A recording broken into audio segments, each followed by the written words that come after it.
आज हम प्राचीन भारतीय इतिहास की एक लंबी और मेरे ख्याल से बहुत ही आकर्षक यात्रा पर निकलने वाले हैं। बिल्कुल। हमारे पास जो स्रोत हैं वो प्रागैतिहासिक काल से लेकर दक्षिण भारत के महान राजवंशों तक फैले हुए हैं। हाँ, एक बहुत लंबा समय है ये। लेकिन हमारा मकसद सिर्फ ये देखना नहीं है कि कब क्या हुआ। हम उन बड़े बदलावों, उन पैटर्न्स को समझने की कोशिश करेंगे जिन्होंने भारतीय समाज को आकार दिया। ये एक जरूरी नुक्ता है, खासकर जब हम प्राचीन इतिहास को देखते हैं। आज हम उन बिंदुओं को जोड़ेंगे जो पत्थर के औजार बनाने वाले इंसान से लेकर दुनिया के पहले सुनियोजित शहरों तक जाते हैं, और फिर विशाल साम्राज्यों तक। तो फिर एकदम शुरुआत से शुरू करते हैं, पाषाण काल से। हाँ, पत्थर का युग। स्रोत बताते हैं कि यहाँ सबसे बड़ा मोड़ तब आया जब इंसान ने खाना बदोश जीवन छोड़कर एक जगह बसना सीख लिया। और इसके पीछे थी खेती की खोज। और कमाल की बात है, स्रोत में लिखा है कि हमारा सबसे पहला पालतू दोस्त एक कुत्ता था और पहली फसलें जौ और गेहूं। हाँ, और इसी बात को आगे बढ़ाते हुए स्रोत एक दिलचस्प पैटर्न दिखाता है। खेती का मतलब था जरूरत से ज्यादा अनाज, सरप्लस। हाँ, सरप्लस। और जहां अतिरिक्त संसाधन होते हैं वहां समाज जटिल होने लगता है। मेहरगढ़ इसका पहला प्रमाण है। मेहरगढ़ जो आज के बलूचिस्तान में है। जी, पहली बार स्थायी घर बने और यहीं से शायद संपत्ति की धारणा का जन्म हुआ। अच्छा। सोचिए, जब तक आप घुमंतू थे आपके पास ज्यादा कुछ नहीं हो सकता था, लेकिन जैसे ही आप बसे जमीन और अनाज आपकी संपत्ति बन गए। और शायद यहीं से सामाजिक असमानता की पहली नींव पड़ी। हो सकता है ये एक तकनीकी बदलाव था जिसने पूरे सामाजिक ताने बाने को बदल दिया। और इसी नींव पर आगे चलकर सिंधु घाटी सभ्यता जैसी एक अविश्वसनीय शहरी संस्कृति खड़ी हुई। वो भी क्या सभ्यता थी। स्रोत में जो बातें बताई गई हैं वो हैरान कर देती हैं। सुनियोजित नगर, 90 डिग्री पर काटती सड़कें, पक्की ईंटों से बने मकान, ढकी हुई नालियां, और घरों के अंदर शौचालय तक। ये आज से लगभग 4,500 साल पहले की बात है ना? हाँ, और ये सिर्फ आधुनिक नहीं था बल्कि उस समय के हिसाब से अनोखा था, जब मिस्र और मेसोपोटामिया जैसी सभ्यताएं ज्यादातर ग्रामीण थीं। तब यहाँ एक पूरी तरह से शहरी सभ्यता फल फूल रही थी। बिल्कुल। और हमें जो छोटी छोटी चीजें मिलती हैं वो उस समाज की सोच के बारे में बहुत कुछ बताती हैं। जैसे चनहूदड़ों में मिली लिपस्टिक, हाँ, या वो एक ईंट पर बिल्ली का पीछा करते कुत्ते के पैरों के निशान। ये सिर्फ पुरातात्विक खोज नहीं है। नहीं, ये बताते हैं कि उस समाज में कला, सौंदर्य और शायद विनोद के लिए भी जगह थी। मतलब वो लोग सिर्फ जिंदा नहीं रह रहे थे, वे एक बेहतर जीवन जी रहे थे। सही कहा। ये छोटी छोटी बातें हमें दिखाती हैं कि वहाँ एक ऐसा समाज था जिसके पास फुर्सत थी, जो सौंदर्य शास्त्र की सराहना करता था। और उनकी लिपि, वो तो सबसे बड़ा रहस्य है। भावचित्रात्मक लिपि, हर चिन्ह एक पूरे शब्द या विचार को दिखाता था। कुछ कुछ आज के इमोजी की तरह, लेकिन कहीं ज्यादा जटिल। और अफसोस कि हम आज तक उसे पढ़ नहीं पाए हैं। बिल्कुल। खैर, सिंधु घाटी सभ्यता के पतन के बाद एक बहुत बड़ा बदलाव आया। एक शहरी सभ्यता की जगह एक ग्रामीण पशुपालक समाज ने ले ली। वैदिक काल। हाँ, वैदिक काल। और यहाँ वर्ण व्यवस्था विकसित हुई। लेकिन दिलचस्प बात यह है कि ऋग्वैदिक काल में ये काम पर आधारित थी, जन्म पर नहीं। ये एक बहुत बड़ा फर्क है। बाद में उत्तर वैदिक काल में ये जन्म पर आधारित हो गई। ये तो पहचान की पूरी परिभाषा ही बदल देने जैसा था। आपने बिल्कुल सही पकड़ा। ये एक मौलिक बदलाव था। पहचान अब इस बात से तय नहीं होती थी कि एक व्यक्ति क्या करता है, बल्कि इस बात से कि वो किस कुल में पैदा हुआ है। और इसने एक बहुत कठोर सामाजिक संरचना बना दी। हाँ, और जब भी समाज में कोई व्यवस्था बहुत कठोर हो जाती है तो उसकी प्रतिक्रिया में नए विचार जन्म लेते हैं। और वही हुआ 6ठी शताब्दी ईसा पूर्व में जैन और बौद्ध धर्म का उदय। ये सिर्फ नए धर्म नहीं थे, ये मौजूदा ब्राह्मणवादी व्यवस्था और उसके कर्मकांडों पर सवाल भी थे। स्रोत बताता है कि जैन धर्म में ईश्वर की मान्यता नहीं है, पर आत्मा को माना जाता है और अहिंसा पर बहुत जोर है। और वहीं बौद्ध धर्म ने दुख को खत्म करने के लिए एक बहुत ही व्यवहारिक रास्ता दिखाया, अष्टांगिक मार्ग। हाँ, अष्टांगिक मार्ग। ये कोई जटिल दर्शन नहीं बल्कि जीवन जीने का एक तरीका है। और बुद्ध की कहानी का वो हिस्सा मुझे हमेशा सोचने पर मजबूर करता है। वो 4 दृश्य। हाँ, पहले 3 दृश्यों में राजकुमार सिद्धार्थ को सिर्फ दुख दिखा, बुढ़ापा, बीमारी, मृत्यु। लेकिन चौथे में एक सन्यासी। हाँ, एक सन्यासी, जिसमें उन्हें दुख से मुक्ति का एक संभावित रास्ता भी दिखा।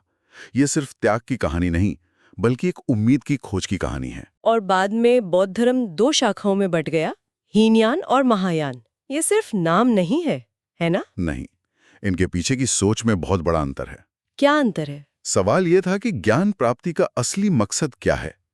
क्या यह एक व्यक्तिगत यात्रा है जिसमें आप खुद के लिए मोक्ष पाते हैं, जैसा हीनयान मानते हैं? अच्छा, या फिर ये दूसरों को भी दुख से निकालने में मदद करने की जिम्मेदारी है, जैसा महायान के बोधिसत्व का आदर्श है? बोधिसत्व? हाँ, बोधिसत्व वो है जो निर्वाण के द्वार पर पहुंचकर भी वापस लौट आता है ताकि वो दूसरों की मदद कर सके। वाह, ये बहस तो आज भी उतनी ही प्रासंगिक है। बिल्कुल। इसी दौर में भारत 16 महाजनपदों में बटा हुआ था, लेकिन इनमें से एक मगध बाकी सब पर भारी पड़ गया। मगध की सफलता का कोई एक कारण नहीं था। स्रोत के मुताबिक उसकी भौगोलिक स्थिति एक प्राकृतिक किले जैसी थी, जमीन बहुत उपजाऊ थी और पास में लोहे के भंडार थे जिससे हथियार बनते थे, और सबसे बढ़कर उनके पास युद्ध के लिए हाथी थे, जो उस जमाने के टैंक की तरह थे। हाँ, और इसी जमीन पर मौर्य साम्राज्य की नींव रखी गई। जिसकी कहानी चाणक्य और चंद्रगुप्त मौर्य के बिना अधूरी है। और इस कहानी का एक सिरा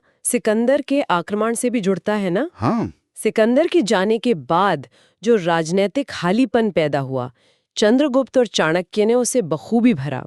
उन्होंने न सिर्फ नंदवंश को हराया बल्कि सिकंदर के सेनापति सिलिकस निकेटर को भी पराजित किया। और फिर एक संधि हुई जिसमें चंद्रगुप्त ने सेल्यूकस की बेटी से विवाह किया। इसी संधि के बाद यूनानी राजदूत मेगास्थनीज भारत आया, जिसने इंडिका लिखी, जो उस समय के भारत के बारे में जानकारी का एक बहुत अहम स्रोत है। लेकिन इस वंश का सबसे प्रसिद्ध नाम है अशोक, और यहाँ कहानी में एक नाटकीय मोड़ आता है। बिल्कुल। स्रोत अशोक की 2 अलग-अलग तस्वीरें पेश करते हैं। एक है चंडाशोक यानी क्रूर अशोक, जिसने राजा बनने के लिए अपने 99 भाइयों की हत्या की। प्रचारक बन गया। सच शायद इन दोनों के बीच में कहीं है। ये एक अच्छा सवाल है। पर अशोक की महानता सिर्फ युद्ध छोड़ने में नहीं है, उनकी सबसे बड़ी देन उनके अभिलेख हैं। हाँ, वो पहले शासक थे जिन्होंने पत्थरों पर संदेश खुदवाकर सीधे अपनी प्रजा से बात की। जरा सोचिए, इतिहास में कितने शासकों ने इतनी बड़ी जीत के बाद पश्चाताप किया होगा? और उनका धर्म कोई नया धर्म नहीं था, सही है? नहीं, वो तो बस नैतिकता और सामाजिक आचरण के नियमों का एक संग्रह था। एक तरह से ये इतिहास का सबसे बड़ा पब्लिक रिलेशंस कैंपेन भी था। अपनी छवि को क्रूर से करुणामयी में बदलने का। बिल्कुल। और हमारा राष्ट्रीय चिन्ह भी तो सारनाथ में उनके स्तंभ से ही लिया गया है। सही कहा। मौर्य साम्राज्य के पतन के बाद भारत फिर से छोटे-छोटे राज्यों में बट गया। एक राजनीतिक शून्य पैदा हो गया। और इस खाली जगह को भरने के लिए कई नई शक्तियां सामने आई, कुछ बाहर से और कुछ यहीं से। जैसे हिंद यूनानी शासक आए, जिन्होंने हमें सही आकार के सिक्के और ज्योतिष की नई तकनीकें दी। फिर कुषाण आए, जिनका शासक था कनिष्क। हाँ, और कनिष्क का रेशम मार्ग यानी सिल्क रूट पर नियंत्रण था। ये सिर्फ व्यापार की बात थी या इसका कोई बड़ा सांस्कृतिक असर भी था? इसका बहुत बड़ा सांस्कृतिक असर था।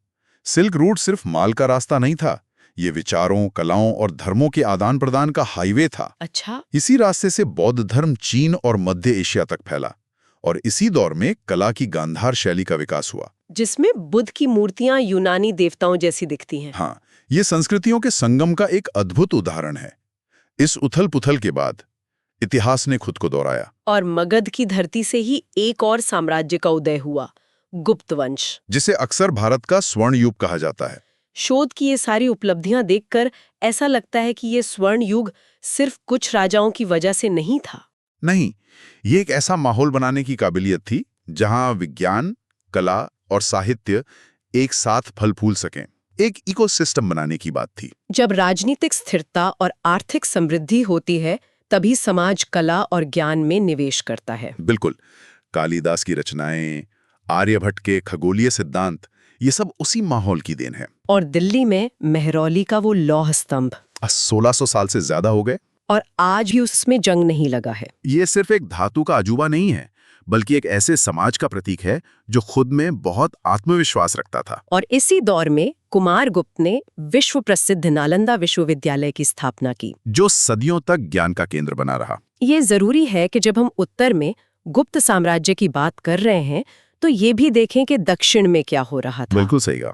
भारत का इतिहास कभी भी सिर्फ एक केंद्र से नहीं चला। दक्षिण में भी उसी समय पल्लव और चालुक्य जैसे शक्तिशाली राजवंश थे। अक्सर हमारे इतिहास की किताबों में दक्षिण भारत का जिक्र आखिर में आता है, लेकिन चोल वंश को ही लें हाँ, उनकी नौसेना। स्रोत बताते हैं कि उनकी नौसेना इतनी ताकतवर थी कि उन्होंने न सिर्फ श्रीलंका बल्कि सुमात्रा तक के इलाकों को जीत लिया था। ये उस दौर में एक अविश्वसनीय उपलब्धि थी। और ये सिर्फ सैन्य शक्ति की बात नहीं थी। तो और क्या था? चोल प्रशासन की सबसे बड़ी खासियत उनका स्थानीय स्वशासन का मॉडल था। गांव में सभाएं होती थी। अच्छा। और उनके सदस्य कुडावोलाई प्रणाली से चुने जाते थे, जो एक तरह की लॉटरी प्रणाली थी। ये दिखाता है कि शक्ति सिर्फ राजा के हाथ में केंद्रित नहीं थी। ये तो बहुत ही दिलचस्प है। और उनकी कला, तंजौर का विशाल बृहदेश्वर मंदिर आज भी उनकी शक्ति का प्रतीक है। और राष्ट्रकूटों द्वारा एलोरा में एक ही चट्टान को काट के बनाया गया कैलाश मंदिर, उसे देखकर तो यकीन ही नहीं होता कि उसे इंसानों ने बनाया है। वो तो वास्तुकला का एक अजूबा है। बिल्कुल। उत्तर और दक्षिण की कहानियों को एक साथ देखने पर ही भारत के प्राचीन इतिहास की पूरी और सच्ची तस्वीर बनती है। तो आज हमने प्रागैतिहासिक गुफाओं से लेकर सुनियोजित शहरों तक, सरल यज्ञों से लेकर गहरे दर्शन तक और छोटे जनपदों से लेकर विशाल साम्राज्यों तक की एक लंबी यात्रा की। हाँ, और इस पूरी कहानी में कुछ बातें बार बार सामने आती हैं। एक तो वो एकीकरण और विखंडन का चक्र। हाँ, एक बड़ा साम्राज्य बनता है, फिर वो छोटे छोटे राज्यों में टूट जाता है। और फिर कोई नई शक्ति उभर कर उन्हें फिर से एक करती है। और दूसरा, बाहरी संस्कृतियों को अपनाकर एक नई मिलीजुली संस्कृति बना लेने की अद्भुत क्षमता। बिल्कुल। और पूरी कहानी में एक खींचतान हमेशा दिखती है। एक तरफ साम्राज्य बनाने की चाह और दूसरी तरफ मोक्ष और ज्ञान की खोज। शोध में एक पैटर्न मुझे बार बार सोचने पर मजबूर करता है। कौन सा? कैसे एक शक्तिशाली मंत्री या सेनापति अपने ही राजा को गद्दी से हटाकर एक नए वंश की शुरुआत कर देता है। हाँ, जैसे पुष्यमित्र शुंग ने किया। या चालुक्यों के सामंत दंती दुर्ग ने उन्हें हटाकर राष्ट्रकूट वंश की नींव रखी। सही पकड़ा। तो ये सोचने पे मजबूर करता है कि इतिहास के नजरिए से क्या वफादारी एक व्यक्तिगत गुण है या सिर्फ शक्ति के समीकरण का एक अस्थायी हिस्सा।